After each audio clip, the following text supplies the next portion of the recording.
If I wanted to apply hypervoxels to the surface of this object, what I could do is I could go over to Control F6 for the Volumetrics tab and add hypervoxels. I'm going to double click and just move this over here.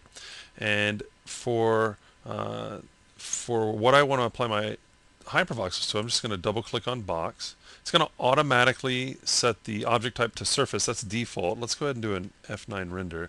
And we can see that for every point on the object, it's placing a surface voxel. I'm going to go ahead and size that down some and do another render.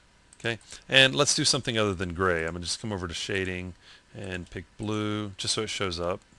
And there we go. Okay, so what if I want to have them randomly on the surface? Well, I could go and add segments to the box, but it's going to be this uniform pattern where the segments are, because it's going to place them where the points are. So if I want to randomly place it, there's a few ways that I can go about doing it, but one way I thought we could take a look at is using a seldom used tool over in Modeler, and we'll take advantage of it for randomly placing the voxels on this box. So I'm going to hop over to Modeler, and with this box in this layer, I'm going to go over to Multiply, Subdivide, More, and choose Random Pricks.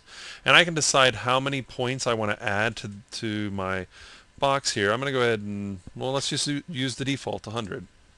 So it randomly places points on the geometry, and don't worry about the extra segments in there. They're not going to render unless you want them to. We could turn edges on for rendering, but it's not going to change the look of the render. But we've got all these extra points. Let me just go to point mode. We got all these extra points to work with. So let's see what this looks like over in layout. So I'm going to synchronize, come over to layout, do a render. Ah, look at this. I've randomly placed voxels on my box. If I want, I can go back over to the geometry tab and just increase this. Okay, increase the size, and now they're kind of mixing together. They're blending together, but they're random. It's not the same as going over and adding segments. I've randomly added points, and if I turn off voxels, I just want to do a quick render. You can't tell that it's got those extra points because remember, points don't render. So this is one way of going. I'm going to turn that back on and just reduce the size a little bit. This is one way of quickly adding random points to your object where it won't affect rendering, but it can help with things like hypervoxels to randomly place these voxels on the surface. And again, that's over in Modeler under Multiply, Subdivide, More, Random Pricks.